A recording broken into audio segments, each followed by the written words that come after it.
you know, and that would be 90 minutes a week that's specifically devoted to, well, like your marriage and family as a business, let's say, you know, practical affairs. May take longer than that. Depends on how much disarray there is in your life. But if you start hoping that it's going to be less than that, well, you drift apart too. You have to weave your stories together like a rope across your life. You have to know what your wife is up to and what she's thinking and vice versa. You have to be on board with your interpretation of the past and the present and also your aims in the future. And that's constant negotiation. See, you know, in our culture, we have this idiot idea that your identity is whatever you say it is. I mean, it's unbelievably immature and narcissistic. In a marriage, your identity is almost never what you say it is. You're negotiating who you are with your wife all the time, and vice versa. And with your kids, for that matter. Your identity, if you're a civilized human being, your identity is a negotiation. You know, people think, I just got to be me. It's like, I don't want to be around you if that's what you're like. I don't mean that you should be a pushover and that there should be nothing in the situation for you, you know, that you live like a bitter martyr only for the pleasure of other people. That's not helpful. But being mature means negotiating your identity constantly. You know, that keeps you alert and alive too. And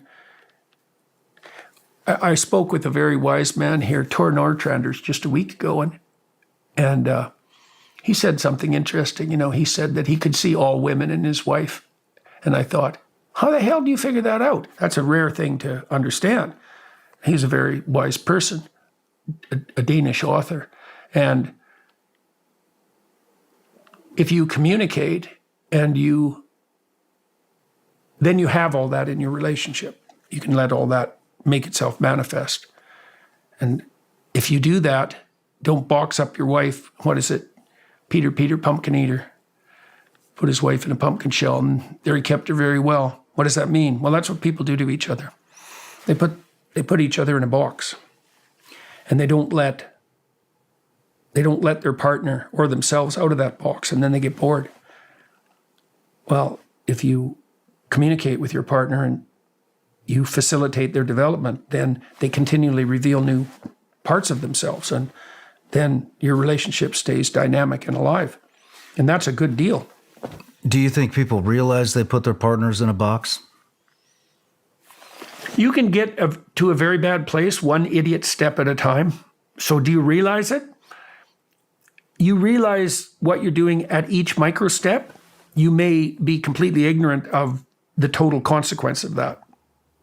You know, like if you want to build a pathological personality, you do that one lie at a time.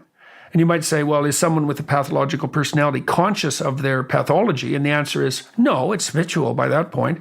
But they were conscious at each decision step. Interesting. Well, it's terrible. It's terrible. It's a frightening thing. This is why you shouldn't lie. So if you lie, you automate your deception. And that's what you become.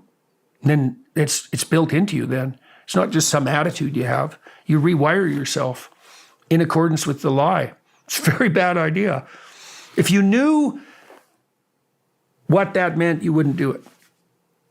Really. If you could understand what the full consequence of that, you'd step very carefully in your life.